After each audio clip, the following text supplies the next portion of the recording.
working for There it everyone? is. There it is. There it is. Okay, Yep. thanks everyone for your patience with me. Thank you. So yes, so the Second Chance Amendment Act, actually, Patrice, we could go to the next slide, please. And first off, I just want to be clear, this is not intended to be legal advice. We're just giving information about the law. But if you want specific legal advice, you'd have to go to an attorney. And at the end of the presentation, I will give a list of resources that you can reach out to that will be able to give specific advice for your case. So next, please.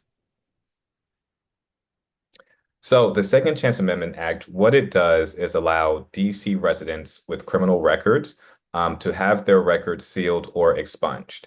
Now, there are some exclusions, which I will get into in a bit, but the aim of the act is to allow DC residents that have criminal records to move forward with their lives and not encounter some of the barriers that come with having a criminal record. Next, please. So in that vein, what we know is that 1 in 7 DC residents has some sort of criminal record. So that's an arrest, a charge, or a conviction. And when people do have criminal records, it can lead to barriers to employment, getting stable housing, getting educational opportunities, or just other community resources, having access to them. So this law is important because it helps people that may have had some kind of charge, arrest, or conviction to be able to access these resources that they need to move forward with their lives and support themselves or their loved ones. Next, please. So now I want to go over the difference between sealing and expungement. Basically, both of them prevent your record from being seen by the public. So if you're applying for jobs or housing and things of that nature, employers and landlords won't be able to see your record, but there is a slight difference between the two. So sealing hides the record, but still allows law enforcement really to have access to your record. So it's not as comprehensive as expungement, whereas expungement will eliminate your record and basically restore the person in the eyes of the law to the place they occupied before the arrest, charge, or conviction. And it's also important to point out that expungement does not mean that the record is completely destroyed, because there are some instances where you may still need a record, such as if you want to bring a lawsuit against the police department or law enforcement, or if you have immigration issues, you may need access to the record. So it's not destroyed, but it is a higher level of privacy because not even law enforcement will have access to the record the way they would if the record was simply sealed. But both forms keep your record from public view. So in a job application, housing application, it's not being viewed by the public. Next, please. Oh, one, yes. So there are two different forms of record relief.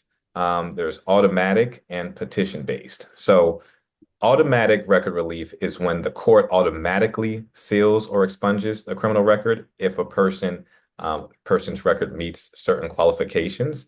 Now, what that basically means is the person with the record does not have to do anything. Once they meet those qualifications, the court takes care of the record relief Yeah, and first, the I'm gonna call sealing. Nurse about how that thing worked. Okay, he do it. Come on. Hold on. Sorry about that. I muted you while trying to mute somebody. Unmute yourself, please. Yep, no problem. There Thank you you. go. Sorry about that. No worries. Please, Um, please keep yourselves muted while the presentations are going on, guys. Thank you. Thank Yep. So what I was saying with automatic record relief, the person with the record doesn't have to do anything. The court takes care of that on its own. And it's important to note that that portion of the law, the automatic portion, does not go into effect until 2026. And the court is not supposed to have all of those records automatically sealed or expunged until October of 2027. Now, for petition-based relief, that is in effect now, and the person with the criminal record has to file a motion with the court to apply for record relief. So that's the person or their attorney can file that record, and that is in effect now and can be done at any time. Next, please. So now we're going to go over the 4 different types of record relief that you can get. So you can get automatic expungement, which is basically applying to decriminalized offenses. So that's if someone is charged with a crime that has become decriminalized or legalized or held to be unconstitutional, or for records related only to simple possession of marijuana for any quantity before February 15th, 2015. So if one of your offenses falls into that category, and for some of these decriminalized crimes, we're thinking of things like possession of marijuana, forcible sodomy, street vending, things of that nature, then you will be eligible. You may be eligible to have your record automatically expunged. Next, please. Here we have automatic sealing. So again, this really applies to non-convictions. So if your case was terminated without being convicted of a crime, or a person is found not guilty by reason of disability, or a person is convicted of a misdemeanor and 10 years have passed since the completion of their sentence, that person may be eligible to have their record automatically sealed. And again, DC courts have until October 2027 to do that, and that doesn't go into effect until next year. Next, please. Now, for the by motion portions, as I said, those are the portions that are in effect now. So we have expungement by motion, which is based upon actual innocence, which is if a person's case has been terminated without them being convicted of a crime, and they can show that the alleged crime either didn't happen or was committed by someone else. So if that is a bracket that someone falls into, they can apply themselves or through an attorney to have their record automatically, expunged by motion, not automatically expunged. Next, please. And here we have having your record sealed by motion. So this applies to misdemeanor and felony convictions.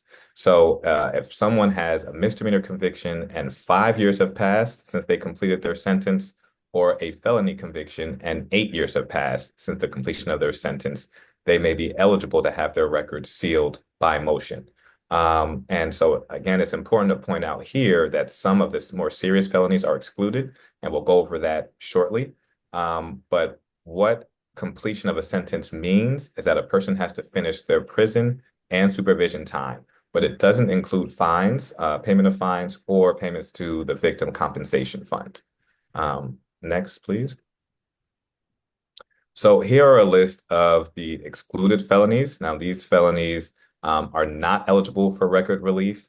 So, you see that these are generally the more violent felonies: first-degree murder, second-degree murder, first-degree sex abuse, things of that nature. And none of these, as of yet, are included in the list of felonies that can be sealed or expunged. However, if someone does have a record with one of these charges or convictions, while this record may not be able to get record relief, if you also say have some kind of excluded felony on a record, but have another record with a misdemeanor, and you meet those qualifications, you can still get that portion of your record sealed or expunged. So you can have different times you have to pay attention to the qualifications for each particular conviction, charge, or arrest. And it's not a blanket statement just because you may have one of these felonies on a record. Next, please. So here's just kind of a visual graphic so you can see what we've been talking about. And just very quickly, if you have a non-conviction, then you may be eligible to get your record automatically sealed. If you have a decriminalized offense, you may be eligible for some kind of automatic expungement. Again, if you have certain convictions, misdemeanor convictions, felony convictions, you may be able to file a motion to have your record sealed. And if you can prove that there was some actual innocence in your case, then you may be able to file a motion or have petition-based expungement. Next, please.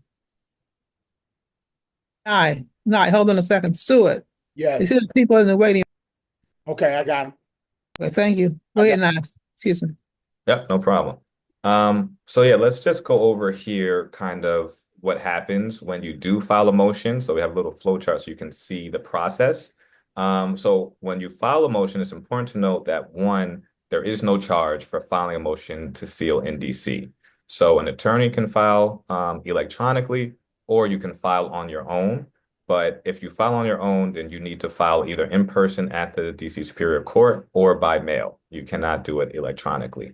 And then once your motion gets received, a judge will be assigned to it, and they'll request a response from the prosecutor. from prosecution, and then the court has 180 days to provide a written decision to your motion.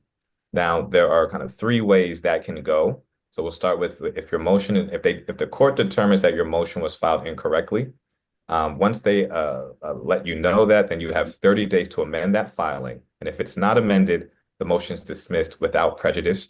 All that means is that you can file it again. So you have a chance to refile if the court says that your motion was filed incorrectly. Now, if your motion was denied, you can file a second motion for the same record after a year. But as I was saying before, you can file another motion for a different record, and that can be filed at any time. So just because your one motion got denied for a certain record does not mean if you have another record that you want to get sealed or expunged, you can't file for that one. But it's important to note, though, for each individual motion that you file, you only have 3 attempts to file a motion to seal or expunge. So if your second motion gets denied for that same record, then you can file a third and final motion after another year has passed. So you'll want to pay attention to that. Now, if the court grants your motion for record relief, then the court will send an order to MPD, the FBI, and prosecutors, alerting them of that decision. And then the criminal record and court proceedings related to any citations, arrests, charges, or convictions that have been granted shall be sealed or expunged within 90 days. So that's kind of the whole process there for filing a motion to get record relief. Next, please. So when you file a motion, the court's going to consider certain factors. First, they're going to look at the interests of the person filing to seal the record, like what are the interests that that person has in getting record relief. Then they'll also look at the community's interest in rehabilitating that person and reintegrating them back into society. And then they're also going to consider the community's interest in retaining access to that person's record. And in the community's interest, they're looking at prior or future employers, and also the interest of public safety. So they're considering that.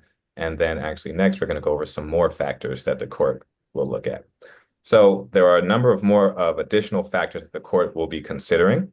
The petitioner's role in the offense or alleged offense, the history and characteristics of the petitioner, including, and then we have a whole list here, things like character, physical and mental condition, prior and subsequent conduct, efforts at rehabilitation, and you can read through that list, but they're really looking holistically at the person filing the motion to determine whether or not to grant that motion. So it's a very kind of holistic process that I think it's important to be aware of if looking to do this.